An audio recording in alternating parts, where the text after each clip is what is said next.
పట్టి నిలబడ్డప్పుడు తేడా ఉంటుంది.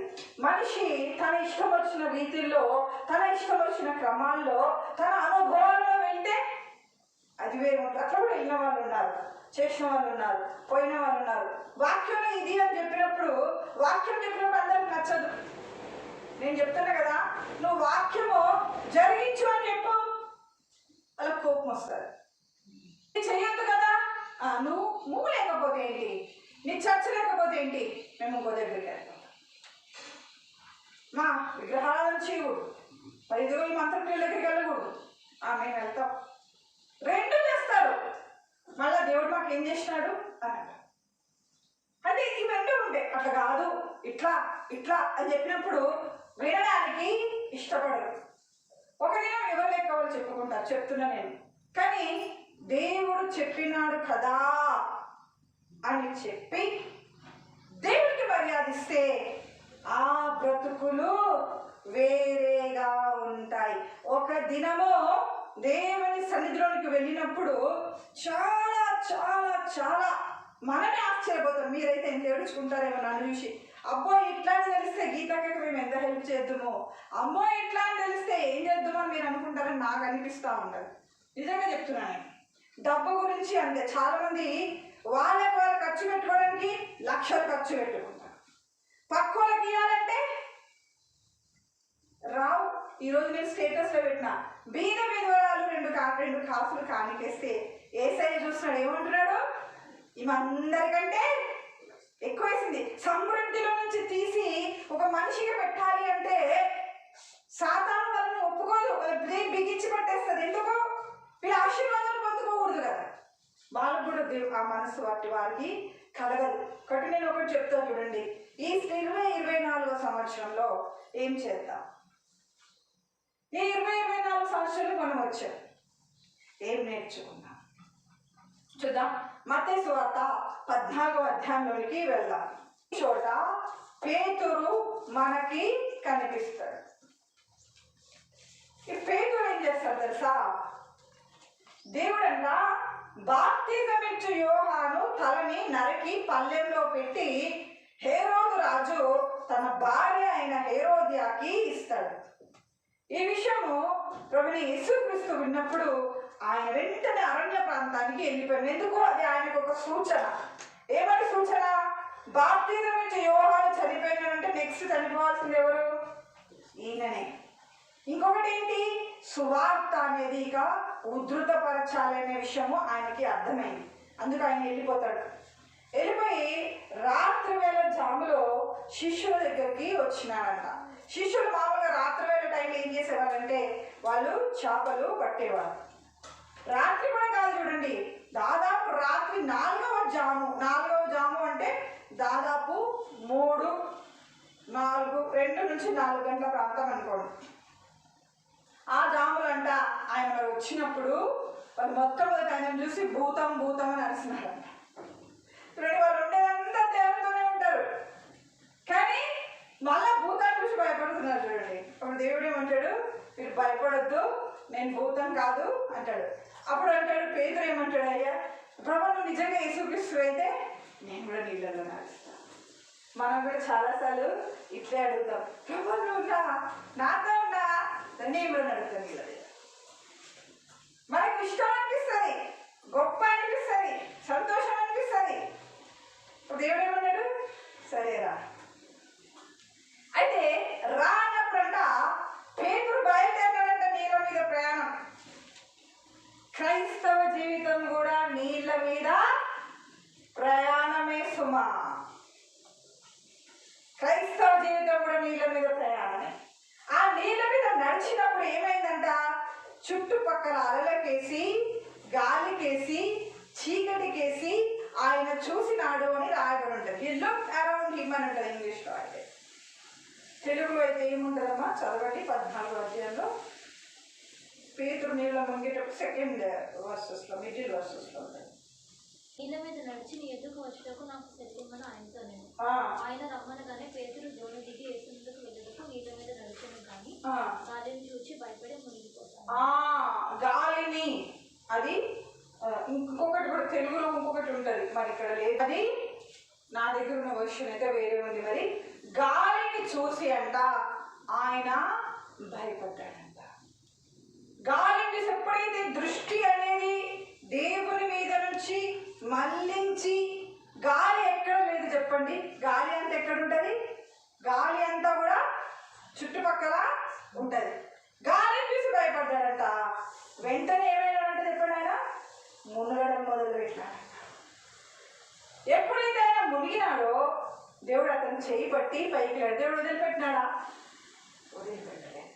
కాబట్టి నీటి మీద నడవడానికి నువ్వు భయపడకు. నీటి మీద విశ్వాసంతో నడవడానికి మొదలుపెట్టు. ఒకవేళ నువ్వు గాలిని చూసి భయపడి మునిగినా నీ దేవుడిని వెంబడుంటాడు, నీ చేయి పట్టి నిన్ను పైకి లేస్తాడు. హల్లెలూయా. అప్పుడు మళ్ళీ ఆయన వైపు చూడు. చూడండి, ఈ సమయం ఈ దినం మనం పేతుర్ని మరి చూడండి గాలి చూసి భయపడ్డాడని ఎన్ని వేల సంవత్సరాల నుంచి అండి మనం ఆయన గురించి చెప్పుకుంటూనే ఉన్నామా? పాపం పేతురు గిరిక పరలోకంలో మళ్ళీ ఒకసారి చెవులు మూసుకొని ఉంటాడు. దేవా, ఇంత నా గురించి చెప్పబడుతుందని, ఇంత ప్రతి చోట కూడా నన్ను ఇట్లా అనుకుంటారని చెప్పవా, నా క్యారెక్టర్ అంతా ఏమైపోయింది.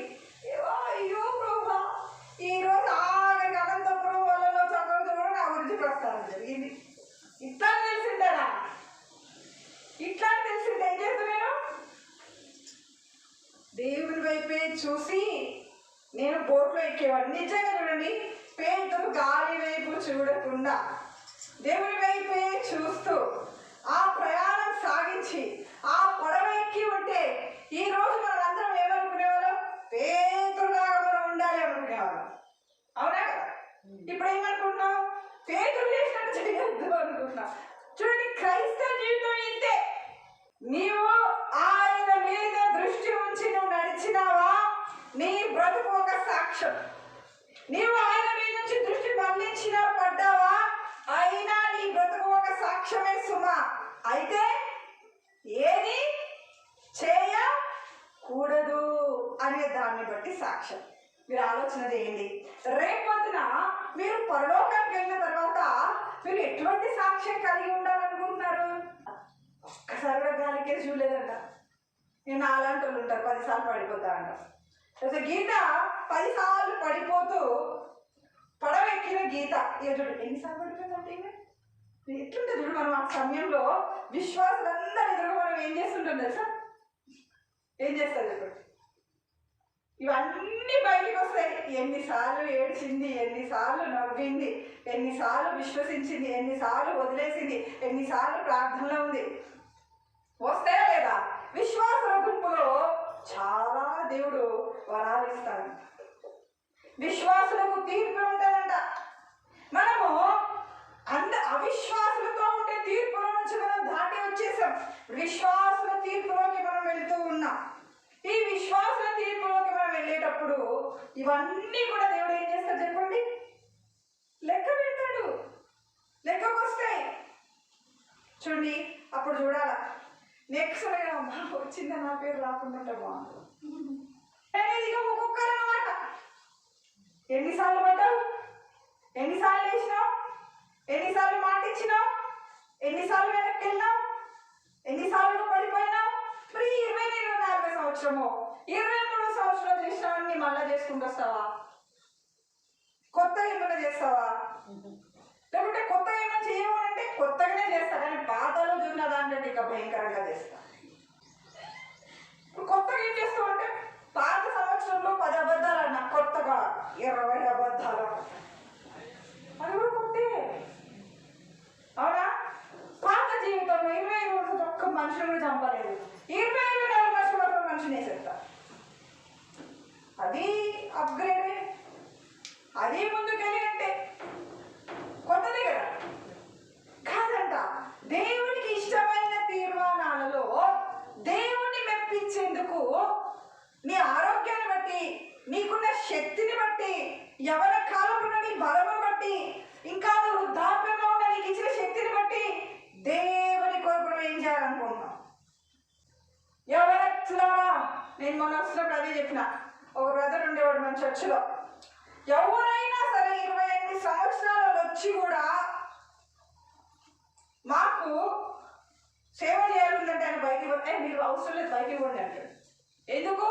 ఆయన లెక్క పడడం 16 నుంచి 26 సంవత్సరాలకి లెక్క అంటాయి. మీ యవన బలవంతాన్ని ఇక్కడికి ఇచ్చి ఇప్పుడు ఏమంటారు 25 నుంచి 30 పడబోతున్నాం. అబ్బా 30 ఏళ్ళు వచ్చినాయంటే ఆడవాళ్ళకి శరీరం ఏమవుతుంది? ఎముకలు కొంచెం తగ్గింది, అబ్బా కొంచెం బలం తగ్గింది. ఈ బలం తగ్గిన వేళ దేవుడికి ఏం సేవ చేస్తాం? ఏమి ఎవరి కాలంలో నీ బలం ఏది? దేవుని కొరకు నీ పరిగెత్తి నీ బలం ఏది? నేనైతే పరిగెత్తినా చెప్తున్నా కదా, వృద్ధాప్యంలో కూడా నేను పరిగెడతా.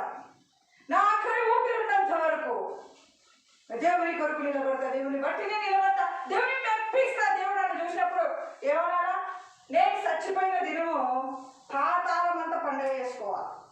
అంతా పండుగ చేసుకుంటే అయిపోయింది. అమ్మాయి గొడవ తెలిపోయింది తల్లి, రాత్రి పగలు మా ఎంబడబడింది పైన చక్కగా పల్లె పడింది. ఇప్పుడు కొంచెం వీళ్ళ వాళ్ళని తాకుదని చూస్తే జాగ్రత్త. సుగా నేను చచ్చిపోయినాక సంగమా, నా ప్రియ సంగమా జాగ్రత్త కదా. అట్లనే లోకంలో దేవుడు చూసినట్టు సంతోషించాలి. గీత మంచిగా చేసినావు. మీకు వాళ్ళు ఇక్కడ ఎవరి దగ్గర పొందుకుంటాం? వస్తున్నామా లేదా చర్చికి? ఇంకేం కావాలి? లేదు 24 సంవత్సరాలు లేదు. నీవు నడిచినప్పుడు నీ పాదాలతో వచ్చింది దేవుడు, నువ్వు వెళ్తున్నప్పుడు నీతో పాటు నడిచింది నీ దేవుడు. నువ్వు నమ్మితే అవునా? ఈ సంవత్సరం నువ్వు సంఘం కొరకు ఏం చేస్తావు? ఈ సంవత్సరం నీ పిల్లల కొరకు నువ్వేం చేస్తావు? నువ్వెంత ప్రార్థన చేస్తున్నావు? నీవు నీ సంతానం కొరకు నువ్వు ఆత్మ నిత్య నరకంలో కాలుతారు. నువ్వు ఇంత ప్రేమిస్తున్నావు కదా. అలాంటి పిల్లలు నరకంలో కాలపోతూ ఉన్నారని నీకు అవగాహన ఉంటే నువ్వేం చేస్తావు? ఆకాశంలో ఒకటి చేస్తావు, దేవుని సన్నిధిలో నిలబడతావు. అయ్యో ప్రభా, నా సంతానం నీవు తెలియని మార్గంలో ఉన్నారు ప్రభా. నా సంతానము వీళ్ళు వెళ్తే ఎక్కడికి వెళ్తారు ప్రభా? నా ఊపిరి నాలో ఉన్నంత వరకు ఇది నిన్ను ముఖ్యలాగా నన్ను ఆకర్షించుకున్నావు. నీ వైపు అడుగులేస్తున్నా. నా ధనము, నా ఆరోగ్యము, నా సమస్తము నేను ఇస్తున్నా. ఈ సంవత్సరము ఇంకెక్కువ ఎంత ప్రార్థిస్తున్నాను. అయితే ప్రార్థించాలి అంటే 4 రకాలైన మనుషుల కొరకు ప్రార్థించాలంట. లేఖనాల్లో చాలా స్పష్టంగా ఉంది. అదే మత్తయి సువార్త 13వ అధ్యాయంలో విత్తువాణిని గూర్చిన ఉపమానం ఉంటాయి. విత్తువాడు ఏం చేస్తాడంట? విత్తువాడు పోతూ విత్తుతూ ఉంటే విత్తనాన్ని కొన్ని ఏమైనాయంట త్రోవ పక్కన పడ్డాయి కదా. విత్తువాడు పోయి ఇట్లా చల్లితే ఏమైనాయంట విత్తనాలు త్రోవ పక్కకు పోయి పడ్డాయి. కొన్ని ఎక్కడ పడ్డాయంట? రాతి మీద పడ్డాయంట. కొన్ని ఎక్కడ పడ్డాయంట? ముళ్ళ కంపలో పడ్డాయంట. కొన్ని ఎక్కడ పడ్డాయంట? మంచి నేలన పడ్డాయంట. కాబట్టి మనిషి కొరకు ప్రార్థించేటప్పుడు ఈ 4 నేలల్లో మనిషి నిలబడి ఉంటాడు సుమా. నీవు మొట్టమొదటిగా ఏ నేల? మంచి నేల అనేది చూచుట మట్టుకు చూస్తారు, వినుట మట్టుకు వింటారు, హృదయంలో గ్రహించరు నా వాక్కు. పరలోక విషయాలు కొంతమందికి అనుగ్రహింపబడ్డాయంటే అందరికీ కాదు. ఎవరు నిలబడతారో వారికి ఇవ్వబడుతుందంట, ఎవరు నిలబడరో వారికి తీయబడిపోతుందంట. దేవుడు తీసి తల్లిదండ్రులు వేస్తాడు చర్చిలోకి వెళ్ళి. ఎందుకు? చూడండి, ఇప్పుడు చూద్దాం. వాక్యాన్ని వీళ్ళు వింటారు, నేలన పడ్డ వాళ్ళు వింటారంట. నేలన పడి విని వాళ్ళు గ్రహించుకోరంట. ఎందుకు?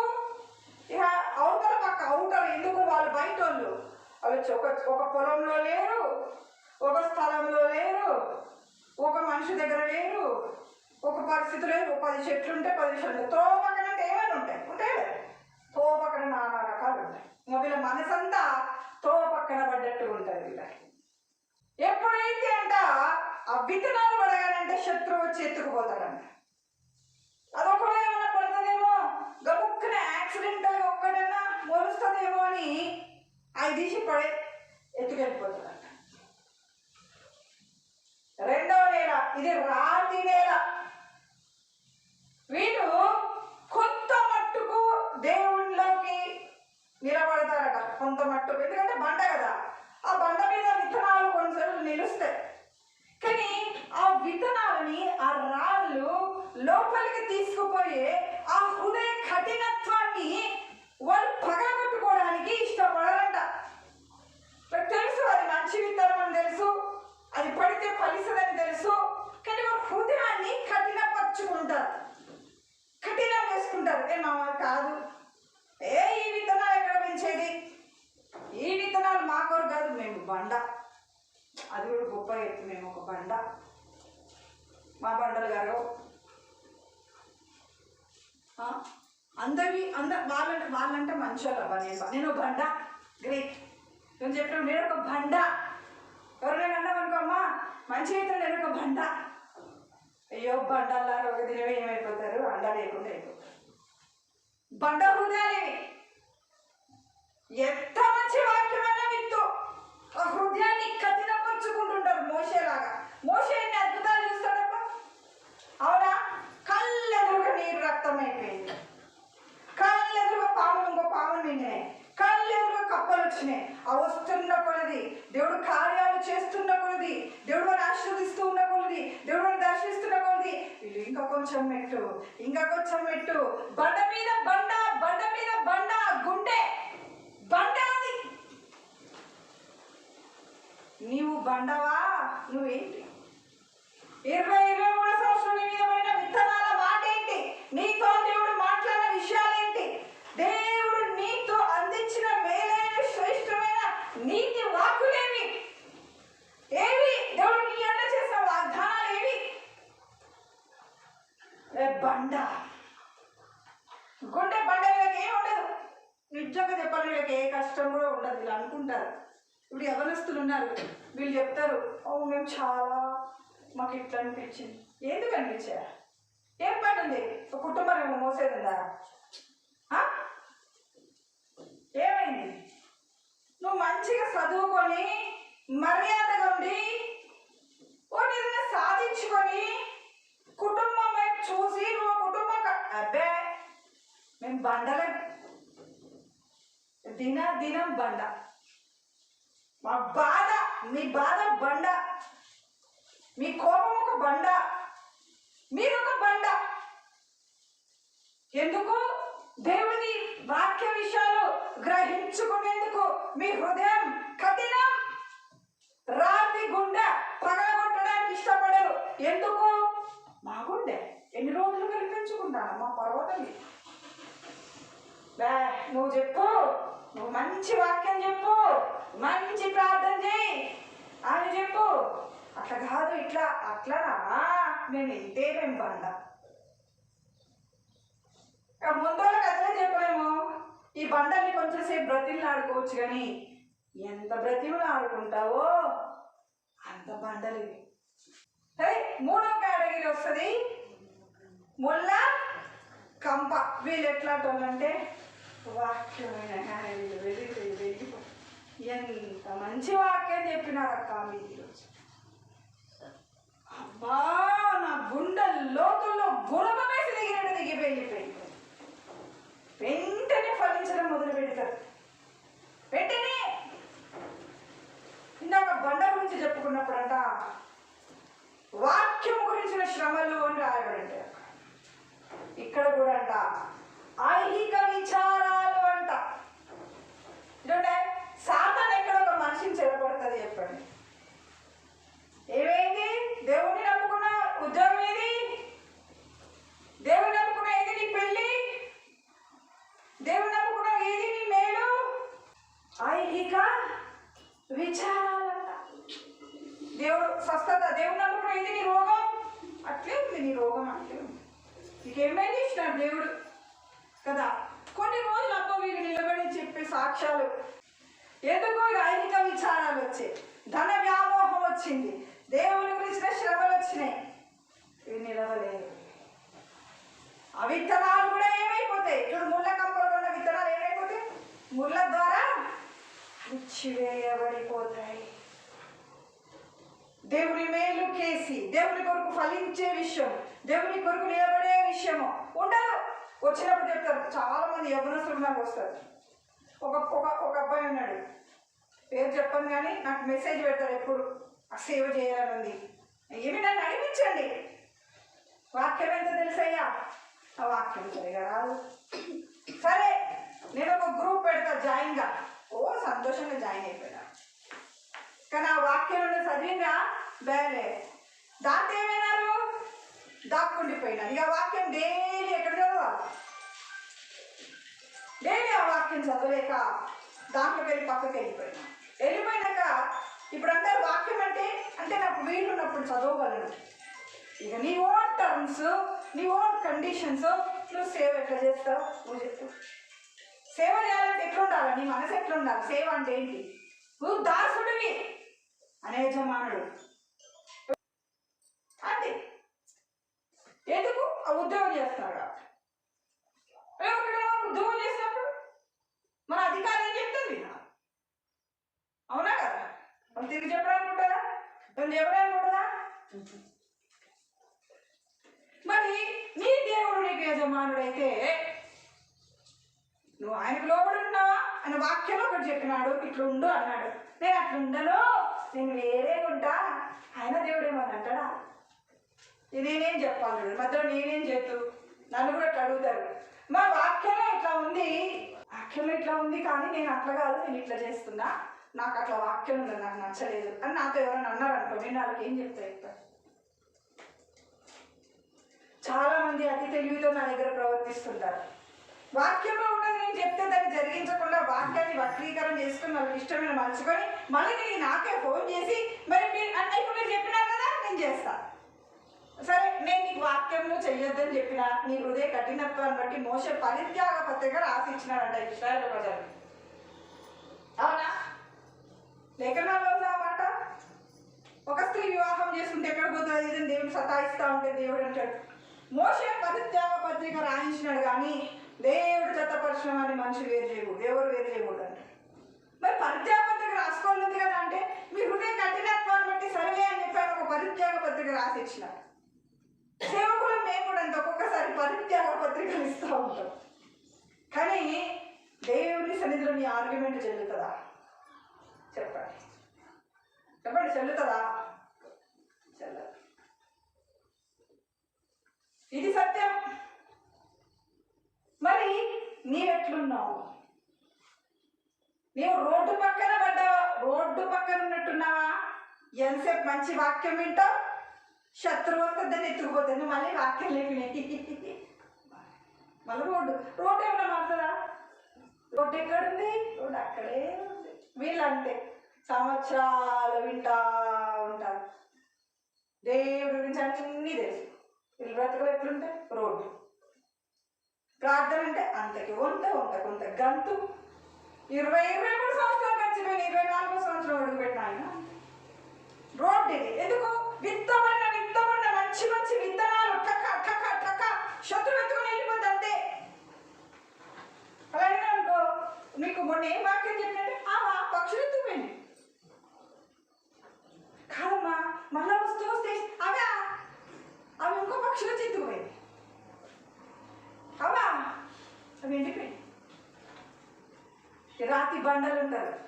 వీళ్ళకి ఎంత మంచిగా చెప్పినా కూడా వాళ్ళు చెప్తా, మేము బండా మాకెక్కదు, మాకు తెలుసు, బండాలు ఇది చెయ్యొద్దు, మేము అదే చేస్తాం, అట్లా ఉండద్దు, మేము అట్లే చేస్తాం. మరి 23 సంవత్సరాలు గడిచిపోయింది. నీవేంటి? నువ్వు బండవా? నువ్వు రోడ్డువా? ముళ్ళ కంపల్లో ఉన్న ఫలిస్తున్నట్టుగా కనిపిస్తున్నా ఒక మంచి విత్తన ఫలమా? నువ్వెవరు? చూడండి, 24వ సంవత్సరం వచ్చిందని ఎంతమంది బైబిల్ చదువుకోవడం మొదలుపెట్టినారు? ఒక చాప్టర్ ఎక్కువ. మొన్న నేను కూడా 365 రోజులు ఒక ప్రోగ్రామ్ స్టార్ట్ చేసిన. రోజుకి 4 అధ్యాయాలు. అయితే ఆలోచన చేద్దాం.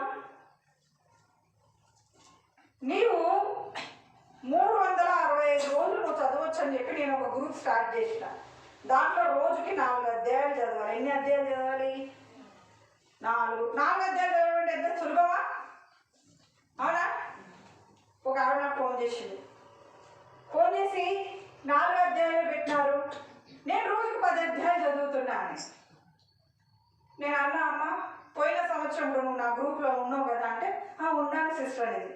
నువ్వు బైబిల్ని ముగించినావా 365 రోజులు అంటే, లేదు సిస్టర్, అది ఒక 30 వంతు ముగించిన తర్వాత ఇంకా మళ్ళీ నేను దాటి వెళ్ళిపోయిన సిస్టర్ మీరు చెప్తున్నాయి కాబట్టి అంటే, అదే జరుగుతుంది.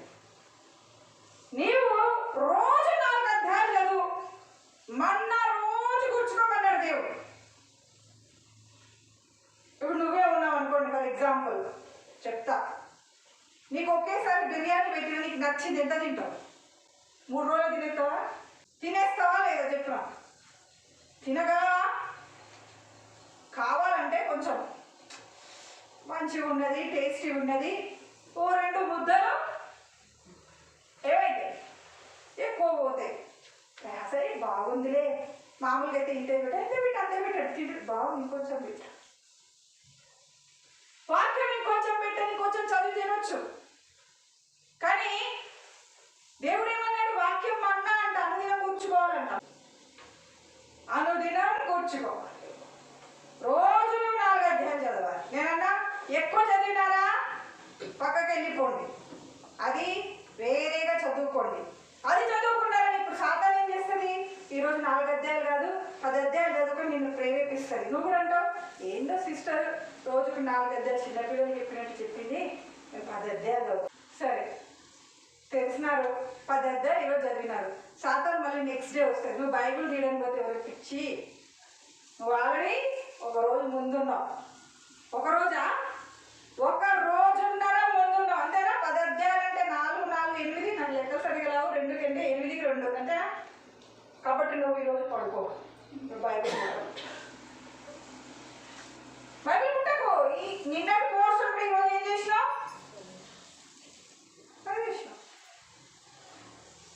అయిపోయింది. మరుసటి దినం వస్తుంది, నువ్వు ఆల్రెడీ సగం చదివినావు, పొద్దున సాయంత్రం అనేది. అన్ని నా మీద నెడతా, నేను చెప్తున్నా కదా, అన్ని నా మీద నెడతా. నువ్వు చెప్పినావు కదా, ఇంకా చేయమన్నావు కదా, నేను ముందు వాళ్ళకి వాక్యం చెప్పింటా, వాక్యాన్ని బట్టి ఇట్లా చేయాలని చెప్తా. అంటే అట్లా చేయాలంటే మాకు కష్టం ఏంటంటే, సరే మీకు అమ్మ మీరు ఇప్పుడు ఎట్లా చేద్దాం అనుకుంటున్నాను అడుగుతా, నాకు అర్థమవుతుంది, నేను చెప్పిందని అలా నాకు చెప్తా, ఇట్లా చేద్దాం అట్లా చేయాలి. అవి చెప్పడానికి చేస్తున్నా. ఈ తెలివి ఒక దినం దేవుని సన్నిధిలో దేవుడు తెలుసుకుంటాడులే, నాకు ఎందుకు వచ్చినా కూడా అట్లే చేయాలి, ఎట్లా ఒకట్లే చేస్తున్నారులే. సరే 3వ రోజు వస్తుంది దయ్యం ఏమంటుంది? పొద్దున అయిపోయింది, నువ్వు సాయంత్రం చదువు అంటారు. సాయంత్రం వస్తుంది ఏమంటుంది తెలుసా? నువ్వు రోజుకు 10 అధ్యాయాలు చదివే కెపాసిటీ నీకు ఉంది కాబట్టి రేపు నువ్వు 10 అధ్యాయాలు చదువు అంటారు.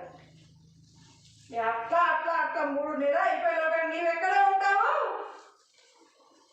గ్రూప్లో ఉండే ప్రోగ్రామ్స్ ఎక్కడ ఉంటాయి?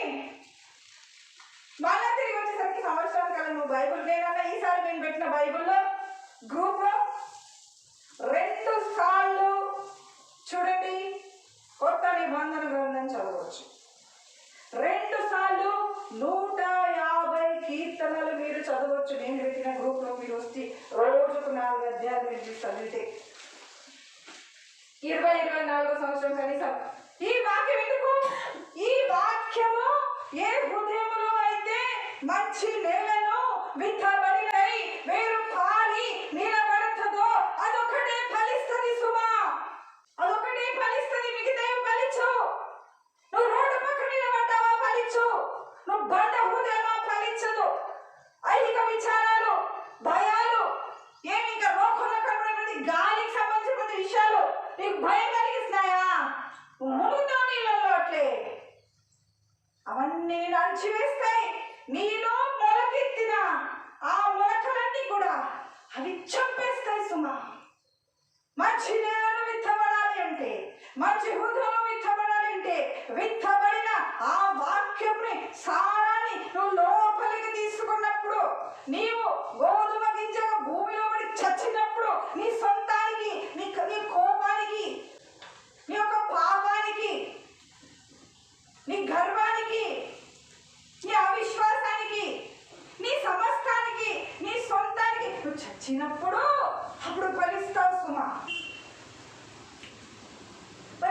సంవత్సరం నువ్వేం చేయాలనుకో?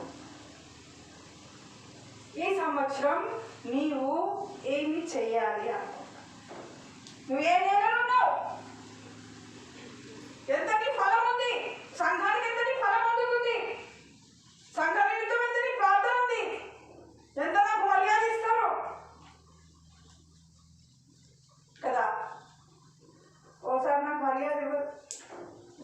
నేను చేయమన్నానంటే ఉపవాసం మేము చేస్తాం, మళ్ళీ చేస్తాం. మేము ప్రార్థన రమ్మను మేము చేస్తాం, ప్రార్థన ఇదో ప్రార్థన పోమని ఇదో ప్రార్థన కొండవుతాం.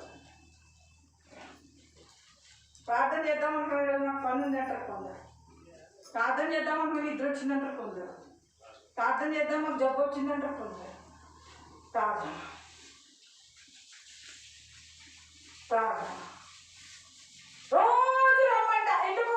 అనుదినము మన్నా కూర్చుకున్నది. అనుదినము ఏమంటారు? దేవుడికి ఆ లింక్ తెగిపోకూడదు. ఆ లింక్ తెగిపోయిందా రోజు కూడా సంఘాన్ని ఉద్దేశించి ఒక వాక్యం పెడుతుంది. ఎవరు ఏమంటది? పరిశుద్ధాత్మ వారి మీదికి వచ్చినప్పుడు వారు ఏమంటారు? ఎవరు చెప్పారమ్మా? శక్తి పొందుకునేవారు గనక అంటారమ్మా. పరిశుద్ధాత్మ నీ మీదికి వచ్చినప్పుడు నువ్వు శక్తి పొందుకుంటావు. సంగతి ఏంటంటే పరిశుద్ధాత్మ దేవుని శక్తి మనకు అక్కడే లేదు. మనకు దాంతో సంబంధమే లేదు. మా శక్తి సరిపోతుంది. మా శక్తి పరిశుద్ధాత్మ శక్తి కంటే గొప్పది. మేము నిలబడగలుగుతాం, మేము రోజు మెరుగుతూ ఉండగలుగుతాం, మేము రోజు ప్రార్థించగలుగుతాం, మేము రోజు మీకు గెలవగలుగుతాం. మాకు పరిశుద్ధాత్మ దేవుని శక్తి వద్దు. అందుకే పడిపోతారు. చూడండి, ధర్మశాస్త్ర మూలం కంట ఏ ఒక్కరూ నీతిమంతులుగా తీర్చబడలేదు. ప్రతి ఒక్కరు కూడా పాపము చేసినారంట. అందుకే ఆయన తన స్వరక్తమును మనకి ఇచ్చినాడు. అంతేకాదు ఆ రక్తమును బట్టి మనకు పరిశుద్ధాత్మడు మన మీదికి వచ్చినప్పుడు అప్పుడు శక్తి పొందుకుంటాం. ఎప్పుడైతే నీ శక్తి ఆయనలో పలికి నుంచి వస్తుందో అప్పుడు నువ్వు తొట్టిల్లావు. ఎప్పుడైతే నీ శక్తి ఆయనలో నుంచి వస్తుందో అప్పుడు నువ్వు చేస్తున్న పనులను వర్ధిల్లుతావు. నీకు ఒక చెప్పక్కర్లేదప్పుడు. ఈ ఒక్క మాట బాగా పట్టుకుంటారు. మీరే అన్నారు కదా ఎవరికి చెప్పక్కర్లేదని. అందులో మీరు కూడా ఉన్నారు. ఎవరికి అంటే నేను కూడా ఎవరినో ఒకన్నా కదా, నేను కాపరి నాకు చెప్పాలి. అదే అది కూడా కూర్చోబెట్టుకుని మంచిగా చెప్తా. వాళ్ళు అప్పుడే బాగుపడు. ఈ మధ్య నేను ఏదైనా చెప్తే బాధలు ఎక్కువైంది. బాధలు దుఃఖాలు ఒక నేను పేరు చెప్పుకుని నేను ఒక నిర్ణయం నేను ఏదైనా ఎక్కువ కొట్టాలనిపిస్తున్నా కదా. బాధ ఎందుకు అవుతుంది? ఎందుకు కొట్టాలనిపిస్తుంది? ఎందుకు కోపం వస్తుంది? ఆలోచించండి. టైం పాస్కే చెప్తలే కానీ అదే అన్నా. నేను మళ్ళీ చెప్పిన ఒక శత్రువు నిలబడింది, సంఘంలో నిలబడింది. నేను ఏది చెప్తే దాన్ని మీకు దరిచేరనీయకుండా అది మామూలుగా ఏం చేస్తారు తెలుసా? మన విషయాలు ఇంకొకరితో పంచుకొని. ఎందుకు తెలుసా? పరిశుద్ధ లేఖనాలను అనుసరించి ఒకరికంటే ఇద్దరు ఎప్పుడు శ్రేష్టం. పెద్దవాళ్ళు కూడా ఇదే చెప్తారు. అవునా? ఒక కట్టె ఉందనుకోండి, ఎంతసేపు పిలుస్తారు? ఇప్పుడు ఒక కర్రపులు అయితే పిలుస్తావా లేదా? పిలుస్తావా? అదే ఒక 10 కళ్ళ పుల్లలు మీకు ఇస్తే 20 మంది పిలుస్తారా? ఏం చేస్తారు? దాన్ని వేరు చేస్తారు. చేస్తారా లేదా? విరవాలంటే వేరు చేయాలి. వేరు చేస్తే చేతికి చిక్కి విరిసే సాతానంతే. ఇద్దరు భూమి మీద ఏకీభవించకుండా చేస్తుంది సుమా. ఎందుకు? దానికి తెలుసు ఇద్దరు భూమి మీద ఏకీభవిస్తే పాతాళాన్ని బంధించే బలం వారికి వస్తుంది. కాబట్టి ఆ ఇద్దరు మీదకి రానియరు. నువ్వు చెప్పొద్దు. అవుతారేమో రోజు నీ బాధలు నీవే, నీ కష్టాలు నీవే. వారికి చెప్పుడు నీకేం తిరుగుతుంది? కాపరికి ఎందుకు చెప్తావు? నువ్వు ఒంటరిగా, నువ్వు బలముగా నీవు పోరాడు. ఎందుకు? నువ్వు దాని మాట విన్నావా? ఏమైనా దాని చేత చెక్కి ఎందుకు? నువ్వు ఒంటరిగా దొరికినావు. ఒక క్షణంలో నేను నీరు చేస్తావు. కాపరికి తెలియద్దు. కాపరికి ఏం మాట తెలియకూడదు. మొన్న కూడా ఒక సహోదరి వచ్చి ఒక యవనస్తురాలు వచ్చినంత చెప్తుంది, మీతో చేద్దామనుకుంటా, మీ చెయ్యిని పువ్వులు మీతో మాట్లాడదాం అనుకుంటా, మీ మీరు ఏమనుకుంటారో అనిపిస్తుంది. అయ్యో సాధారణ చెవి చిక్కించుకుంటాను, నన్ను చూసి భయపడతాను. ఎందుకు? నేను కొంచెం గట్టిగా మాట్లాడతాను. మరి మాట్లాడాలి కదా. మీరు నా దగ్గరికి రండి, నేను మీ దగ్గరికి వస్తాను. అంతేందుకు మీకే ఒక పని చేయమని చెప్తే మీరు మీ కింద ఉన్న వాళ్ళని గద్దించి వా బాబా అని అంటారా లేదా? ఒక పని చేయాలంటే ఊరికే అవుతుందా పని? ఇప్పుడు మా అత్త ఉండే మొన్న అన్ని పనులు చేయించింది. ఏమంటది? ఏ గట్టి ఎక్కడ పెట్టినమైంది, ఇక్కడ కూడా కొంచెం దియప్ప అంటావా అంటే మా అత్తమ్మ నన్ను తిడతాను పిలిచానండి. నువ్వేమంటూ నేనే మనం తిట్టినానయ్యా, గట్టి అక్కడ కాదు ఇక్కడ కూడా తీయాలను అని అంటారు. అంతేనా? అంతేనా కదా? ఒక పని చేయించేటప్పుడు చెప్పే వాళ్ళ మీద సహజంగా కోపం అనేది వస్తుంది. దాంట్లో శత్రువు చోటు ఇవ్వదు. ఎందుకు? లేఖనాలు చెప్పు. అందుకే మంచి నేను, అందుకే మీరు చాలా మంది అడుగుతారు, నువ్వు మరి 300 సంవత్సరం అంతా కూడా నువ్వు మరి వాళ్ళకి వాక్యం అందిస్తావు అంటే నేను అందిస్తే ఎందుకు? రాబో దినాలలో ఎవరైతే దేవుని వాక్యమందు బలపడి వేరుపారి వారు మాత్రమే గెలుస్తారు.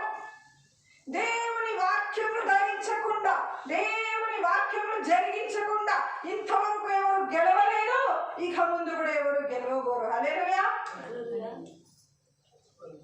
అందుకే మంచి నేలను విత్తబడాలంటే విత్తబడిన ఆ వాక్యానికి నువ్వు జరిగించే నీ హృదయం ఉందా?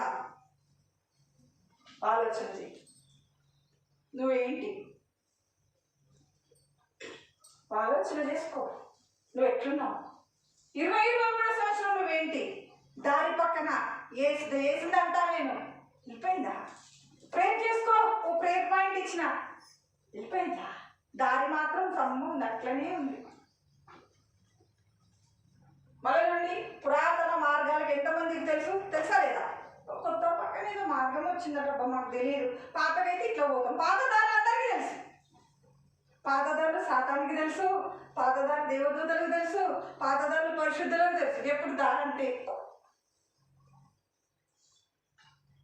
నువ్వు బండవా, పిత్తబండ వాక్యాన్ని నీ హృదయ కఠినత్వంతో నన్ను తీసుకోకుండా నేను ఇట్లే, నేను స్పెషల్, బండ, నేను వండ, నేను పర్వతం, నాకు అవసరమే లేదు ఈ వాక్యం. నా మీద ఉంది కదా. విత్తనాలు పోయినప్పుడల్లా మంచి మంచి విత్తనాలు ఆ తోపకల ఆయన చల్లినప్పుడల్లా నా మీద పడతాయి. చాలా రోజులు నా మీద ఉంటాయి. నిరాయిక విచారాలా? ఏ భయం నేను వెంబడిస్తుంది? విశ్వానియలే జమాను చేతిలో ఆయన చేతులను చెప్పుకొని ఉన్నాడు. మొదటి వచ్చి నేను ఎత్తుకుంటాడు. నీ తల వెంట్రుకలు ఎక్కించి ఉంచినాడు ఆయన. నీ నమ్మకం లేదా? దేనికి భయం నీకు? ఆయన ఊపిరి నీలో ఉన్నది. నువ్వు అడిగినావా? నువ్వు పోయి అడిగినావా? మనం అందరం పోయి అప్లికేషన్ ఫామ్లు పెట్టుకున్నామా? ప్రభా, మేము తల్లి గర్భంలోకి వెళ్ళాలనుకుంటున్నాము, మాకు ఊపిరి ఇవ్వండి అని మనం ఎవరినన్ను అడిగినామా? నీకు తెలుసా? నీకు ఊపిరి ఎప్పుడు వచ్చిందో నీకు తెలుసా? నీ పిండం రూపింపబడుతున్నప్పుడు మంచిగా బయటికి రావాలి, నేను బలపరిచి ఆయన కన్నులు చూసినప్పుడు నీకు తెలుసా? ఆయన కన్నులను నువ్వు ఎరుగుదువా? నువ్వు బయటికి వచ్చిన తర్వాత నీకు ఇంతవరకు నీకు ఊపిరి ఇచ్చిన ఆయన నువ్వు అడిగితే ఇచ్చినాడా? నీకే హక్కు ఉంది ఊపిరి మీద. నీ ఊపిరి ఉన్నంత వరకు నీకే హక్కు లేదు. జాగ్రత్త సుమ. నువ్వెల పెట్టి కొనబడిన ప్రభువైన యేసుక్రీస్తు యొక్క సొత్తు అయి ఆయనకు స్వాస్థ్యమై ఉన్నావు సుమ.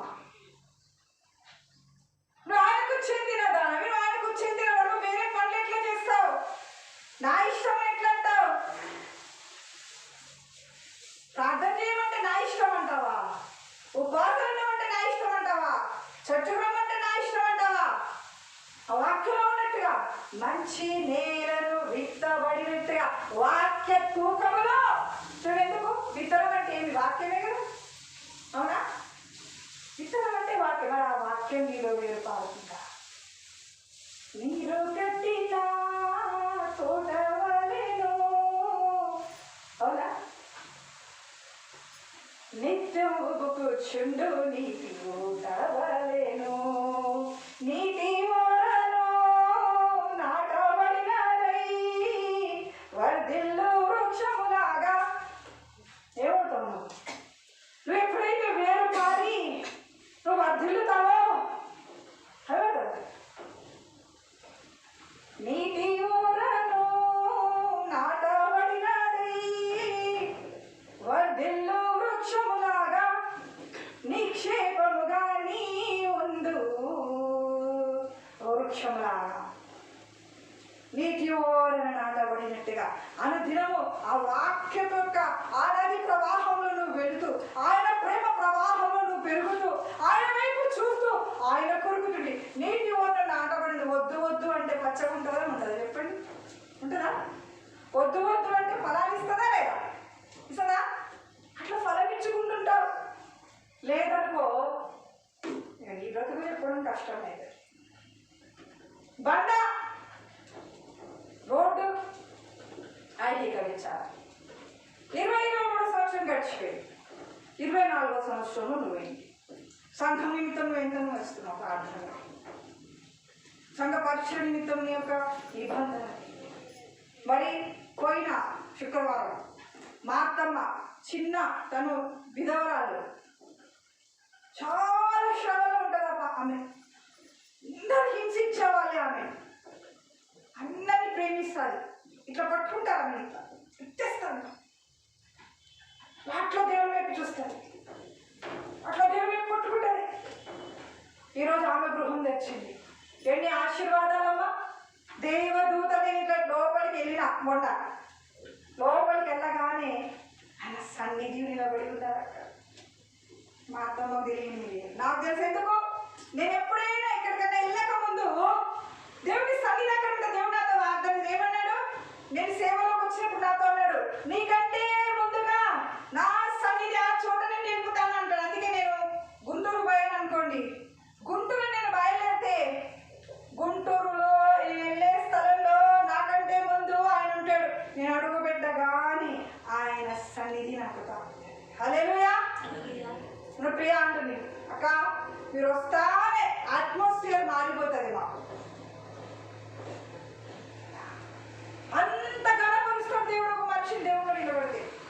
ఎంతసేపు అదే చట్టు చుచ్చు చిచ్చు కాదు. నువ్వు ఆలోచన చేసు. ఆమె తెచ్చింది ద్వారం మాకు జరిగిందా? ప్రతి శుక్రవారానికి ఆమె ఎంత ఆమె గృహంలో నూతన సంవత్సరం ఆమె ఒక నిర్ణయం తీసుకుంది. అవునా అమ్మ? మేము ఇప్పుడు మా అత్త అనింది అనుకో, మా ఇంట్లో వద్దక్క అంటే మేము ఏమన్నా బలవంత పెట్టగలమమ్మా? చెప్పండి. అమ్మలే అయ్యో నాది చిన్న గృహము, ఒక ఆశ, ఇది అయిపోని ఇంకా అది అయిపోని అది అయిపోని ఆమె ఆశను బట్టి దేవుడు అన్నాడు అవన్నీ నేను జరుగుతాను నన్ను అని. చాలాసార్లు మనం అనుకుంటాం మనంతా అయిపోయినాక ఆయన పిలుస్తాం. అట్లా ఉండదు. ఆయన వస్తాయి ఈ తల్లి ఎక్కువ చాలా తక్కువ మంది ఉంటారు. నువ్వు రా, మా ఇంట్లో కట్లు తిరుగుతాయి, మా పరిస్థితి బాగా అవుతాయి. లే ప్రతి శుక్రవారం అడిగిన మీ గృహాల్లోకి అడిగిన పోయిన సంవత్సరం చెప్పిన ప్రేయర్ మీటింగ్ మీ గృహాల్లో పెట్టుకుని మేము వస్తాం. మేము ఆ గృహాల్లోకి వెళ్ళడానికి అలా అనుమతి అవసరం అయితే వాళ్ళు ఆశీర్వదించబడాలి అంటే దేవుని సెలవు. వాళ్ళకి దేవుడు అక్కడ నుండి మనసు విడిపోయి ఏం కారణం? మాతో పాటు వస్తాయి ఆశీర్వాదాలు, మాతో పాటు వస్తాయి మేలులు, మాతో పాటు వస్తాయి స్వస్థతలు, మాతో పాటు వస్తాయి సమృద్ధి. ఎవరైతే పిలిచినారో సమృద్ధి. మేము మరి బ్రదర్ పెట్టుకున్నారు ప్రేయర్ మీటింగ్. వీడు ఇంటి మీద ఇల్లేస్తారేమో, ఏడుస్తారా లేదు ఏమా? ప్రేయర్ మీటింగ్ జరిగినా ఎవరైంది? నీ ఇంటి మీద ఇల్లు అయింది. మేము వస్తే నీకు తెలియదు, నాకు తెలుసు. హల్లెలూయా. నువ్వు పేరు చెప్పాను కానీ మన ఇంటి మీదకి వచ్చి కొట్లాడినారు. దూడ ఇంట్లో కూడా కొట్టినాడు, ఇంటి బయట పెట్టినా వాళ్ళు ఇంటి మీదకి వచ్చి కొట్లాడతావా? మళ్ళీ వచ్చి సరి చేస్తున్నాం కట్టబడుతుంది అడిగితే ఎందుకు కూతురు కన్నీటి ప్రార్థన ఇప్పుడు మళ్ళీగా. హల్లెలూయా. నా సొంత చెల్లెని దేవుడు లేదు. ఎక్కడ నాకు అవమానం జరిగిందో ఆ ఇంటి నుంచి పక్క పడేసినాడు దేవుడు. సేవకులకంతా అధిక్యత ఉంటుంది. ఎవరెవరు పెట్టాడు. అయితే మంచి నేలలో విత్తబడినట్టు నీవు ఉన్నావా?